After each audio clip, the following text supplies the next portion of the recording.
नमस्कार दोस्तों, जीएस आचार्य YouTube channel पर मैं मंगलदीप ओझा दिल्ली मुखर्जी नगर से आपका स्वागत करता हूं। आइए हम आज एक नए टॉपिक के साथ प्रस्तुत हैं आपके सामने। यह टॉपिक है बिहार में अद्यतन कौन क्या है, इसे हम डिस्कस करेंगे। इसमें पहला हमारा डिस्कशन है बिहार का राज्यपाल फिलहाल कौन है। ठीक है, राज्यपाल तो ये है श्री फागू चौहान जी। ठीक है, श्री फागू चौहान जी, और ये यूपी के आजमगढ़ से के रहने वाले हैं और इस समय बिहार के राज्यपाल हैं। आप सोच रहे होंगे कि इतनी छोटी छोटी चीज़ें क्या बीपीएससी एग्जाम में पूछी जाती है, तो आप 67वीं बीपीएससी जो कैंसिल हुआ था मई में, उसका पेपर उठा के एक बार देखिएगा। उसमें पूछा गया था पटना हाई कोर्ट के चीफ जस्टिस फिलहाल कौन है। उसी प्रकार से एक सीडीपीओ के एग्ज़ाम में पूछा गया था वर्तमान में पंचायती राज मिनिस्टर कौन है। तो आप इस भ्रम में न रहें, आप हमेशा प्रीवियस ईयर के पेपर को देखिए और उससे ट्रेंड एनालिसिस करते हुए अपने तैयारी को उसी दिशा में आगे बढ़ाएं। आप और हम जब भी ऐसे ऐसे छोटी जानकारियों को मिस कर रहे हैं तो अपने ही पैर पे कुल्हाड़ी मारने के समान है, क्योंकि अब जब इतना कट ऑफ जा रहा है उसमें एक एक नंबर कितना इम्पोर्टेंट हो जाता है, आप स्वयं ही इसे समझ सकते हैं। बीपीएससी के चेयरमैन साहब का एक स्टेटमेंट है, मैं आप लोगों से शेयर यहाँ कर रहा हूँ, आप भी शायद देखे होंगे। उन्होंने बताया है इस बार के रिजल्ट के संदर्भ में कि हम यदि एक नंबर भी कम करते हैं तो 2000 एक्स्ट्रा रिजल्ट हमें देने पड़ेंगे, यानी एक नंबर पे 2000 बच्चे स्टे कर रहे हैं। तो एक नंबर का ये महत्व है, और उसमें अगर ऐसे इजी क्वेश्चन जो लगभग सभी बच्चे जिनका हो रहा है कर रहे हैं और उसमें आप मिस कीजिएगा तो ये अपने पैर पे कुल्हाड़ी मारने के ही समान है। और इसी कारण मैं इतना, आपको लग रहा होगा कि क्या ये बीपीएससी के लिए पढ़ा रहे हैं ये सब टॉपिक, लेकिन मैं इसीलिए यहाँ पर ये डिस्कस कर रहा हूँ क्योंकि मैं जानता हूँ कि ऐसे सब क्वेश्चन भी आते हैं। शायद आप पहले से जानते होंगे तो अच्छा ही है, नहीं जानते होंगे तो आपके लिए ये इन्फॉर्मेशन है और आप इसका महत्व देख लेंगे, आप प्रमाणित भी कर लेंगे कि हाँ प्रीवियस ईयर में पूछा गया है कि नहीं पूछा गया है। तो आइए देखते हैं कि अभी राज्यपाल है श्री फागू चौहान जी। मुख्यमंत्री तो आप सभी जानते होंगे, मुख्यमंत्री श्री नीतीश कुमार,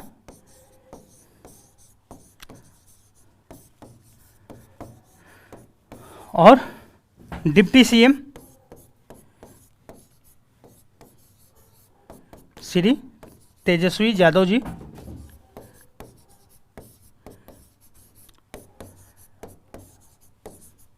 आप इस बात से तो जरूर ही ज्ञात होंगे कि बिहार में अभी जो नई सरकार का फॉर्मेशन हुआ है वह 9 अगस्त 2022 को हुआ, जिसमें जेडीयू और आरजेडी गठबंधन की सरकार चल रही है। उसमें और भी पार्टियों का समर्थन है, ठीक है, जैसे भाकपा माले है और कांग्रेस पार्टी है, और पुरानी जो सरकार थी बीजेपी और जेडीयू गठबंधन का, तो वो सरकार उसके पहले जा चुकी थी। तो अभी जो डिप्टी सीएम बने हैं ये आरजेडी के लीडर भी हैं और बिहार के डिप्टी सीएम भी है इनके पास।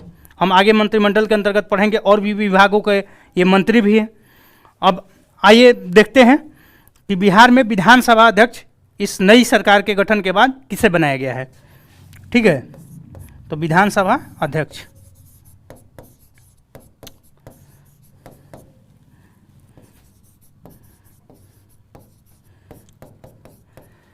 तो विधानसभा अध्यक्ष बनाया गया है श्री अवध बिहारी चौधरी। ठीक है, ये विधानसभा के नए अध्यक्ष बने हैं। इसके पहले अध्यक्ष जो थे वो अभी विधानसभा में प्रतिपक्ष के नेता बने हुए हैं, और वो भी हम उनके बारे में भी डिस्कस करेंगे। तो इनके बारे में एक बात और मैं बता दूं, जहाँ तक मैं शायद याद कर पा रहा हूँ, ये लगातार 7वीं बार विधायक बने हैं और आरजेडी से हमेशा जीतते आए हैं, और सारण डिस्ट्रिक्ट के किसी लेजिस्लेटिव काउंसिल जो है, लेजिस्लेटिव कंस्टिट्यूएंसी जो है विधानसभा क्षेत्र, वहाँ को रिप्रेजेंट करते हैं सारण में। ठीक है, अब आगे हम देखते हैं कि विधानसभा में नेता प्रतिपक्ष कौन है। विधानसभा में नेता, चलिए इसको आगे ले लेते हैं। विधानसभा में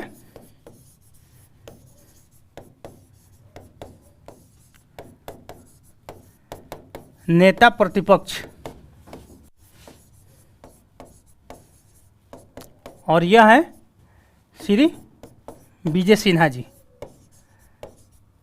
यह लखीसराय के किसी कंस्टिट्यूएंसी से आते हैं चुन के। श्री विजय सिन्हा जी काफ़ी अच्छा वक्ता भी है। आगे हम देखेंगे कि विधान परिषद के अध्यक्ष कौन चुने गए हैं इस नई सरकार के बाद। ठीक है, तो विधान परिषद के सभापति, अध्यक्ष नहीं सॉरी, विधान परिषद के सभापति, विधान परिषद के सभापति बने हैं श्री देवेश चंद्र ठाकुर।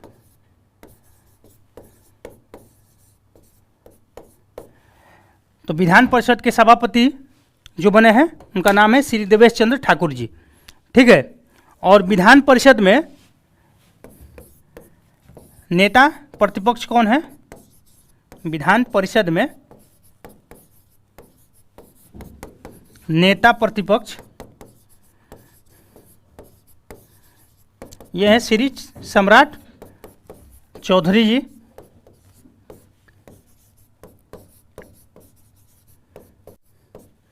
ठीक है, अब आगे हम देखेंगे कि इस समय बिहार के चीफ सेक्रेटरी कौन है। तो बिहार के मुख्य सचिव, जो बिहार का प्रशासन है उसका सर्वोच्च अधिकारी, ठीक है, वो होता है मुख्य सचिव। तो मुख्य सचिव इस समय है आमिर सुबहानी जी। आमिर सुबहानी जी, ये शायद सिवान डिस्ट्रिक्ट से हैं और 1987 बैच के आईएएस हैं और अपने बैच के टॉपर रहे हैं। जैसे बिहार ने 2020 में कमाल किया था और हमारे कटिहार डिस्ट्रिक्ट के श्री शुभम कुमार जी रैंक 1 लाए थे, उसी तरह से अमित सुमानी जी अपने बैच के रैंक 1 लाए हुए थे। ठीक है, अब आगे देखते हैं कि इस समय बिहार के गृह महाधिवक्ता कौन है। ठीक है, तो एडवोकेट जनरल, तो महाधिवक्ता और यह है ललित किशोर जी। या किसी भी स्टेट गवर्नमेंट का सर्वोच्च विधि अधिकारी होता है, लीगल एडवाइजर। ठीक है, तो इस समय महाधिवक्ता जो है वो है ललित किशोर जी। और बिहार में इस समय जो पुलिस महानिदेशक है यानी DGP, director general of police, DGP जो है वो है श्री एसके सिंघल जी। ठीक है, आगे जो राज्य निर्वाचन आयुक्त हैं, जो राज्य निर्वाचन आयोग है, स्टेट निर्वाचन आयोग, जैसा कि आप जानते होंगे, वो लोकल बॉडी का इलेक्शन करवाता है, क्योंकि जो भारतीय निर्वाचन आयोग है वो सेंटर और स्टेट दोनों का निर्वाचन कराता है, यानी लोकसभा, राज्यसभा, विधानसभा, विधान परिषद। तो राज्य निर्वाचन आयोग के जो जिम्मा है वह केवल म्यूनिसिपल कॉरपोरेशन का इलेक्शन और पीआरआई का इलेक्शन। तो राज्य निर्वाचन आयुक्त हैं, अभी बिहार में नगर निगम का चुनाव चल रहा है, इसलिए हम यहाँ पर थोड़ा सा इसका डिस्कस कर लिए। तो राज्य निर्वाचन आयोग का राज्य निर्वाचन आयुक्त हैं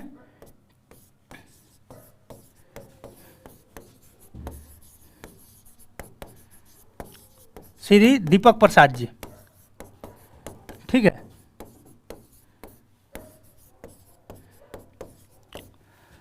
आगे हम देखते हैं राज्य मुख्य चुनाव अधिकारी। ठीक है, तो मुख्य चुनाव अधिकारी जो हैं यह है HR श्रीनिवास। तो HR श्रीनिवास, ये संभवतः हमको लग रहा है कि दक्षिणी भारत से हैं। ठीक है, HR श्रीनिवास। अब आगे देखेंगे लोकायुक्त। लोकायुक्त एक महत्वपूर्ण संस्था होती है राज्य में भ्रष्टाचार रोकथाम के लिए। ठीक है, तो लोकायुक्त जो बिहार में है, लोकायुक्त वह है न्यायाधीश। अच्छा, ये भी आपको हम बता दें कि ये जो पद है जनरली वो प्रायः जो एक्स जस्टिस होते हैं उन्हीं के लिए माने होता है। इस पे प्रशासनिक सेवा के अधिकारी नहीं जाते हैं जो प्रायः लोकायुक्त होते हैं। तो न्यायाधीश श्याम किशोर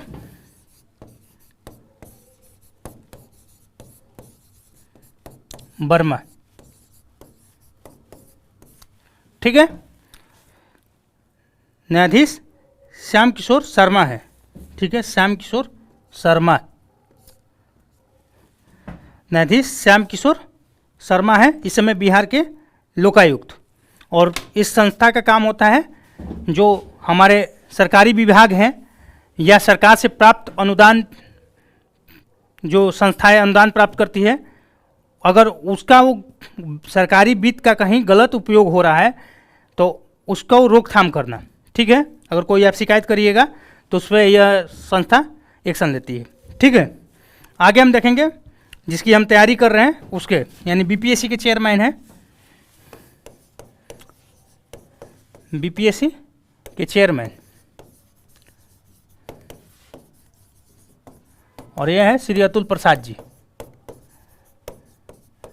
श्री अतुल प्रसाद जी, इसके पहले यह विकास आयुक्त थे बिहार गवर्नमेंट में, और जब रिटायर हुए तो सरकार ने इन्हें BPSC का चेयरमैन बनाया। और काफ़ी ही रिनोवेटिव ऑफिसर हैं, आप देख रहे होंगे। काफ़ी इस समय बिहार BPSC एग्ज़ाम में जो सिविल सेवा का एग्ज़ाम है उसमें इन्होंने बदलाव करने का प्रयास किया है। और मुझे लग रहा है कि ये जब तक रहेंगे तो एक नए फॉर्मेट में BPSC का एग्ज़ाम अब हमें देखने को मिलेगा। जैसे पिछले कुछ वर्षों में UPSC ने और कई स्टेट PCS ने अपने एग्ज़ाम प्रणाली में चेंज किया है, तो आने वाले दिनों में मुझे उम्मीद है कि शायद वैसे ही कुछ BPSC में भी होने जा रहा है। और यह जो चेंज होगा यह हमारे लाभ के लिए होगा। परिवर्तन जब भी होते हैं कुछ अच्छा के लिए होता है, तो आप इसका स्वागत करिए। अब आगे देखते हैं, वह है बिहार कर्मचारी चयन आयोग के अध्यक्ष। ठीक है, बिहार कर्मचारी चयन आयोग के अध्यक्ष, कर्मचारी चयन आयोग के अध्यक्ष, और यह है श्री रविंदर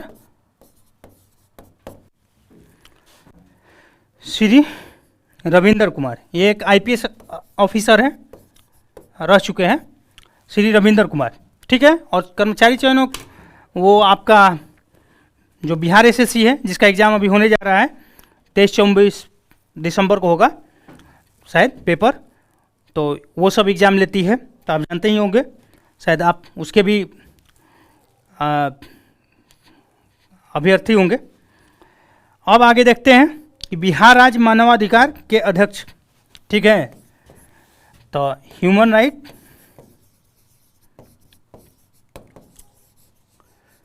कमीशन के चेयरमैन, कमीशन के चेयरमैन,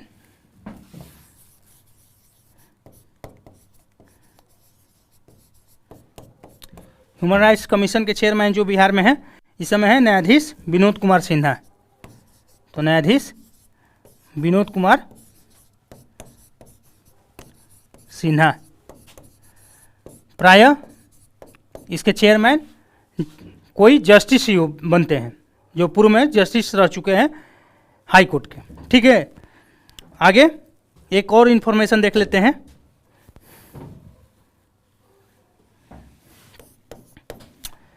जैसे सेंट्रल में होता है विधि आयोग, वैसे ही राज्य का भी अपना एक विधि आयोग होता है। तो इस समय बिहार राज्य के विधि आयोग के अध्यक्ष हैं, विधि आयोग के अध्यक्ष, विधि आयोग के अध्यक्ष अंजना मिश्रा।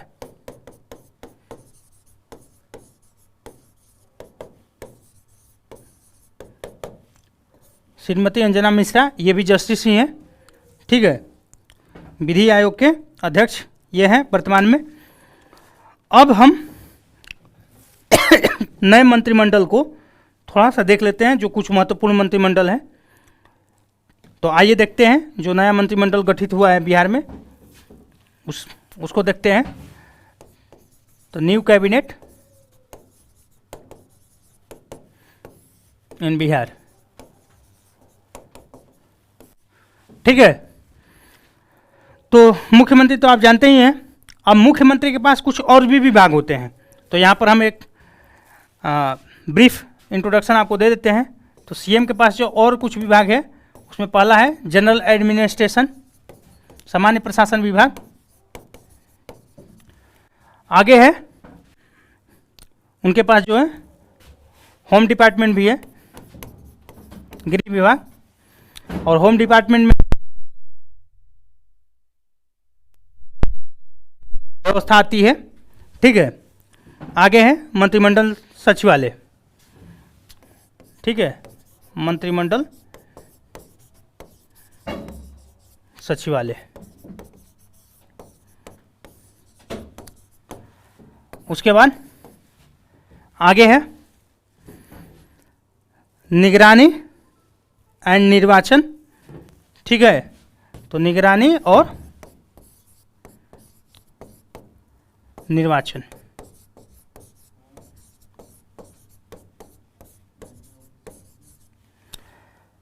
अब आगे देखते हैं,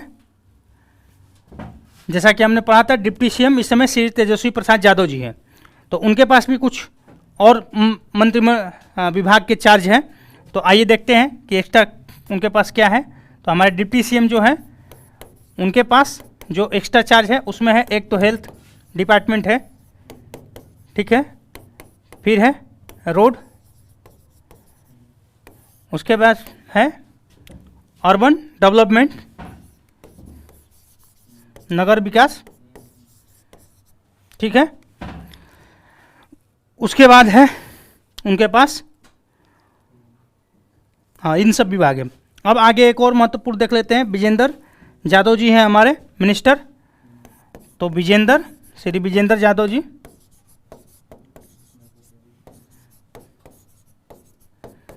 तो इनके पास जो है वो है, एक तो ऊर्जा, एनर्जी एंड डिजास्टर है शायद, ऊर्जा, और दूसरा है योजना एवं विकास। ठीक है, तो योजना और विकास।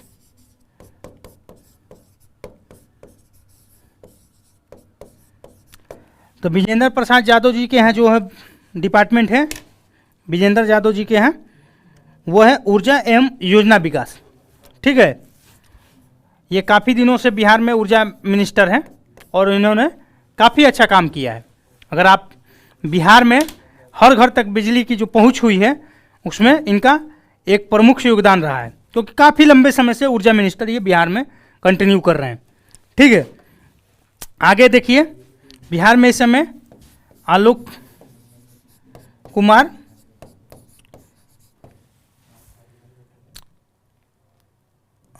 मेहता जो है वो है सहकारिता मिनिस्टर, सहकारिता मंत्री। ये आरजेडी के कोटे से आते हैं और काफ़ी पुराने नेता है। ठीक है, नहीं, आलोक कुमार मेहता के पास राजस्व एवं भूमि सुधार विभाग है, सॉरी, राजस्व एवं भूमि सुधार विभाग। राजस्व एवं भूमि सुधार विभाग।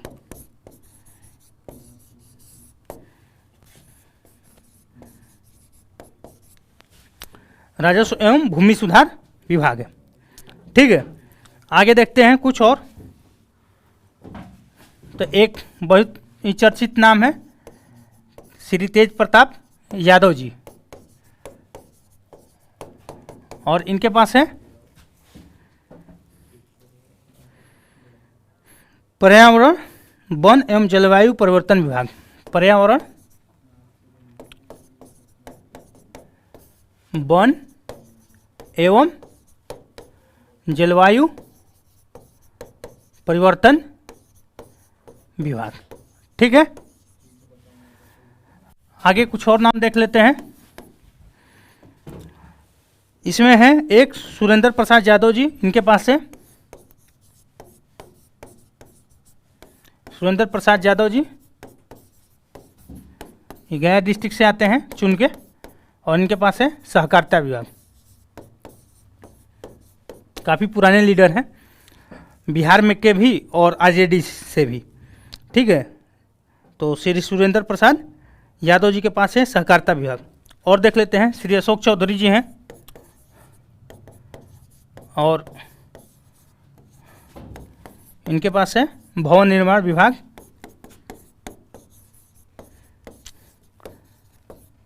ये जदयू के कोटे से हैं मंत्री। ठीक है, भवन निर्माण। इसी तरह से श्रवण कुमार जी हैं, नालंदा से चुन के आते हैं श्रवण कुमार, और यह भी बिहार में काफ़ी दिनों से ग्रामीण विकास विभाग के मिनिस्टर हैं। ग्रामीण विकास विभाग, ठीक है, काफ़ी दिनों से ग्रामीण विकास विभाग के मिनिस्टर हैं। आगे कुछ और नाम को हम देखते हैं। इसमें एक नाम है श्री रामानंद यादव जी, और इनके पास है खान एवं भूतत्व विभाग। ठीक है, खान एवं भूतत्व विभाग इनके पास है, और खान और भूतत्व विभाग में बालू खनन, मिट्टी खनन का कार्य होता है। और रामानंद यादव जी भी आरजेडी कोटे के मिनिस्टर हैं, और फतुहा जो पटना में ही है उसे वो चुन के आते हैं। अब आगे एक दो और नाम देख लेते हैं, बाकी आप लोग देख लीजिएगा। जैसे संजय कुमार झा हैं मिनिस्टर, संजय कुमार झा, और ये हैं मिनिस्टर जल संसाधन एवं सूचना एवं जनसंपर्क। जल संसाधन एवं सूचना एवं जनसंपर्क। सूचना एवं जनसंपर्क। तो जल संसाधन विभाग जो सिंचाई उचाई परियोजनाएं देखती हैं, और सूचना एवं जनसंपर्क जो सरकार अपना कार्य करती है वो जनता को बतलाने के लिए पेपर में या किसी इलेक्ट्रॉनिक्स मीडिया प्लेटफॉर्म पे जो न्यूज़ देती है, या खुद अपना भी न्यूज़ चलाती है। इस समय आप देख रहे होंगे, तो वो इसका यह कार्य होता है। अब एक दो और नाम देख लेते हैं। संतोष कुमार सुमन, श्री संतोष कुमार सुमन जी जो है, यह हमारे बिहार के पूर्व मुख्यमंत्री श्री जीतन राम मांझी जी के लड़के हैं, और इनके जिम्मा है, संतोष कुमार सुमन जी के जिम्मा अनुसूचित जाति जनजाति कल्याण विभाग, तो एसी एसटी वेलफेयर डिपार्टमेंट। ठीक है, इनके जिम्मा है। और एक दो नाम देख लेते हैं। जैसे सुमित कुमार सिंह जी है, ये निर्दलीय हैं, और बिहार के जमुई के चकाई विधानसभा से को रिप्रेजेंट करते हैं। ठीक है, और इस समय यह विज्ञान एवं प्रौद्योगिकी मंत्री हैं। तो सुमित कुमार सिंह क्या है, साइंस एंड टेक्नोलॉजी डिपार्टमेंट के मिनिस्टर है। ठीक है, तो ये सब कुछ नाम रहे। इसी तरह से समीर कुमार महासेठ उद्योग मिनिस्टर है, शीला कुमारी परिवहन मिनिस्टर है। मेरा यहाँ पर एक प्रयास यह रहा था कि मैं इसको कुछ महत्वपूर्ण जो नाम है इस समय मंत्रिमंडल के वो डिस्कस कर दूं, और जो एक दो नाम छूट जा रहे हैं उसे आप देख लीजिएगा। कुछ मिनिस्टर जो है बदले भी हैं जो अभी चार्ज हुआ था, जैसे कार्तिकेय जी जो लीगल मिनिस्टर थे, विधि मंत्री, उन मंत्रिमंडल से हट गए हैं। उसी तरह से कृषि मंत्री सुधाकर सिंह जी, तो उनके जगह पे कौन है, तो शायद बीपीएससी में ऐसे पूछे जाए, क्योंकि सीडीपीओ के एग्जाम में आप फिर से मैं आपको रिकॉल कराना चाहूँगा, आप देख लीजिएगा पंचायती राज मिनिस्टर कौन है इस समय, यह पूछा गया था। और उसमें कई ऑप्शन थे, उसमें एक ऑप्शन मुझे अभी भी याद है, सम्राट चौधरी जी तो उस समय मिनिस्टर हुआ करते थे, तो सही आंसर तो वही था। बट उसमें एक और नाम था, उन्हीं के पंचायती राज विभाग के डायरेक्टर हुआ करते हैं, श्री रंजीत कुमार सिंह, IAS है 2008 बैच के, तो एक ऑप्शन में यह भी दिया हुआ था। तो मेरा बस यही प्रयास था कि यहाँ आपको एक हम जागरूक कर दे कि यहाँ से भी क्वेश्चन बनाए जाते हैं, तो आप इस टॉपिक को भी पढ़ के जाइए। कुछ नाम को हमने बता दिया, 2-4-5 नाम और हैं महत्वपूर्ण, उसे आप देख लीजिएगा। और इस वीडियो को बार बार देखें, लाइक करें, सब्सक्राइब करें, शेयर करें। धन्यवाद।